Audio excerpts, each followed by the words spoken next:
আসসালামু আলাইকুম সুপ্রিয় চাকরি প্রার্থী শিক্ষার্থী বন্ধুরা, আশা করি সবাই আল্লাহর রহমতে অনেক সুস্থ এবং স্বাভাবিক আছেন। আজকে আপনাদের সামনে নিয়ে আসলাম একটা খুবই কমন প্রশ্নের ট্রিক্স, যেটা বিভিন্ন নিয়োগ পরীক্ষাতে এসে থাকে। তো এই প্রশ্নটা হলো একটা বীজগণিতের রাশি দিয়ে সেটার মান নির্ণয় করতে বলে এবং সেটা সূত্র প্রয়োগ করে করতে হয়। অর্থাৎ একটা কি দুইটা পদের মান দেওয়া থাকবে এবং সূত্র প্রয়োগ করে ভিন্ন আরেকটা রাশির মান নির্ণয় করতে বলা হয়। তো এই ধরনের প্রশ্নগুলো দেখুন বিভিন্ন নিয়োগ পরীক্ষাতে খুবই কমন। তো আমরা আজকে এটা শিখব একেবারে অল্প সময়ের ভিতর, অর্থাৎ 3 থেকে 5 সেকেন্ডের ভিতরে আমরা এটা করে ফেলতে পারি, সূত্র প্রয়োগ না করে এবং খাতা কলমের ব্যবহারও না করে মুখোমুখি করে ফেলতে পারবো।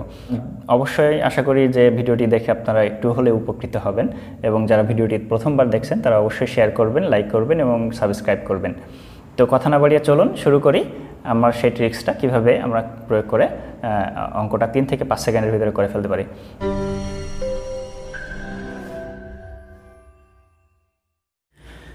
তো এখানে দেখুন 11 নম্বর যে প্রশ্নটা, এখানে এই 11 নম্বর প্রশ্নে বলতেছে কি a - b = 7 এবং ab = 60 আমাদেরকে মান বের করতে বলা হয়েছে a² + b² এর।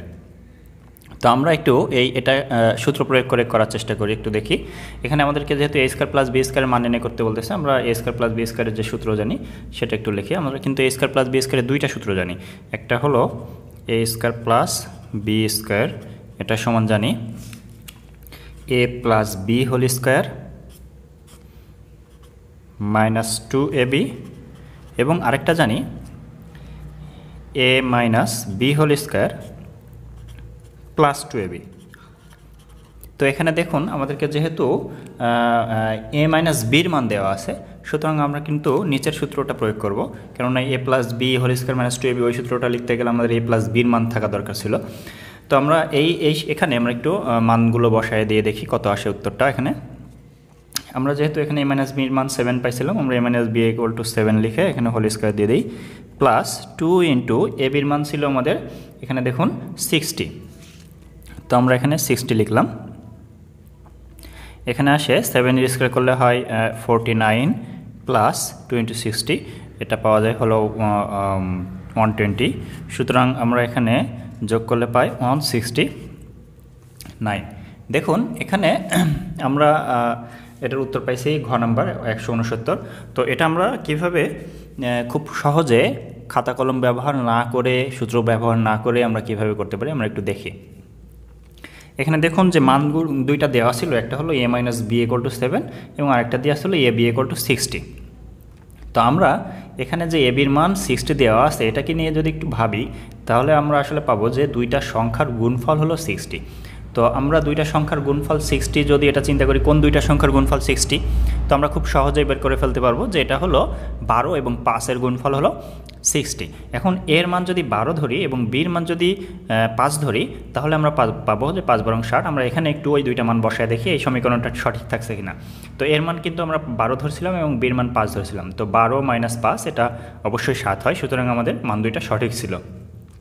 তো এবার আমরা a² + b² এখানে আমরা ওই 12 এবং 5 বসায় দেখি। তো 12-র স্কয়ার করলে আসে 100, এর স্কয়ার অর্থাৎ 12-র স্কয়ার করলে আসে 144, এবং b-র স্কয়ার অর্থাৎ 5-এর স্কয়ার এটা করলে আসে 25। তো 12 স্কয়ার 144 এবং 5-এর স্কয়ার 25, 144 এবং 25 আমরা যোগ করব, কেননা মাঝখানে যোগ চিহ্ন আছে। তো 144 এবং 25 যোগ করলে আমরা পাই 169। দেখুন এটা কিন্তু আমরা মুখোমুখি করে ফেলতে পারলাম যে উত্তরটা ছিল 169। চলুন আরেকটা প্রশ্ন একটু দেখে নেওয়া যাক। এখানে 17 নম্বর যে প্রশ্নটা বলতেছে, দেখুন এখানে বলতেছে x + y = 6 এবং xy = 8, অর্থাৎ দুইটা সংখ্যা গুণ করলে 8 পাওয়া যায় এবং সংখ্যা দুইটা যোগ করলে পাওয়া যাবে 6। তো আমরা কত কত গুণ করলে 8 পাই, এটা যদি একটুখানি চিন্তা করি তাহলে পেয়ে যাব যে 2 এবং 4 গুণ করলে 8 হয়, অর্থাৎ 4 × 2 = 8। তো এখানে দেখুন x-এর মান 4 এবং y-এর মান যদি 2 ধরি তাহলে 4 আর 2 6 হয়। তো এখানে এবার আমরা একটু ওই মান দুইটা বসাই। 4 - 2 এটা পাচ্ছে 2, অর্থাৎ বিয়োগ করলে 2 পাচ্ছি এবং 2-এর স্কয়ার করতে হবে, 2-এর স্কয়ার আসে 4। তো এটা দেখুন খুব সহজে আমরা বলে ফেলতে পারলাম, এটার উত্তর হলো 4। এটা যদি আমরা একটু সূত্র প্রয়োগ করে করতে যাই তাহলে দেখুন আমাদের এখানে মান দেওয়া আছে হলো x + y এবং xy, এবং মান বের করতে হবে x - y হোল স্কয়ারের। তো আমরা x - y যে হোল স্কয়ারের যে সূত্রটা আমরা পারি সেটা আমরা একটু লিখি। x - y হোল স্কয়ারের সূত্র আছে x plus y whole square minus 4xy। তো এখানে x প্লাস ওয়াই এর মান আমরা বসাবো 6, অর্থাৎ 6 square minus 4 into x y এর মান বসাবো হলো 8। সুতরাং এখানে 6 এর স্কোয়ার করলে পাবো 36 মাইনাস 4 এবং 8 গুণ করলে 32। তো এটা দেখুন আমরা পাবো 4। অর্থাৎ সূত্র প্রয়োগ করতে গেলে আমাদেরকে একটু বেশি সময় ব্যয় করতে হবে, এবং এটা যদি আমরা মুখোমুখি করতে যাই তাহলে একেবারে অল্প সময়ের ভিতরে আমরা এটা করে ফেলতে পারতেছি। আমরা আরও একটা প্রশ্ন দেখি। এখানে 23 নম্বর যে প্রশ্নটা বলতেছে, দেখুন এটা a প্লাস বির মান দেওয়া আছে 9 এবং a মাইনাস বির মান দেওয়া আছে 7, আমাদেরকে a বির মান নির্ণয় করতে বলা হয়েছে। অর্থাৎ এখানে যে দুইটা মান দেওয়া আছে এটার অর্থ হলো দুইটা পদের যোগফলের, দুইটা সংখ্যার যোগফলটা আসে 9 এবং সংখ্যা দুইটা বিয়োগফল আসে হলো 7।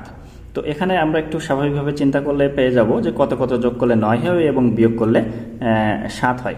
দেখুন 8 এবং 1 যদি যোগ করি তাহলে কিন্তু আমরা পাবো 9 এবং 8 থেকে 1 বিয়োগ করলে আমরা পাবো 7। তো এখানে এর মান যদি 8 ধরি এবং বির মান যদি 1 ধরি তাহলে কিন্তু আমাদের সমীকরণটা দুইটা সমীকরণই মিল থাকতেছে। অর্থাৎ এখানে এর মান 8 এবং বির মান হলো 1। তো আমরা এই 8 এবং 1 যদি গুণ করি তাহলে পাবো 8কে 8। এখানে আমাদের উত্তরটা হলো ঘ নাম্বার। তো সুপ্রিয় শিক্ষার্থীবৃন্দ, আশা করি এই ট্রিক্সটা কাজে লাগায় সামান্য হলেও উপকৃত হতে পারবেন। তো এর জন্য অবশ্যই ভিডিওটি লাইক করবেন একটা, তাহলে পরবর্তীতে এরকম বিভিন্ন ট্রিক্স নিয়ে হয়তো আবারও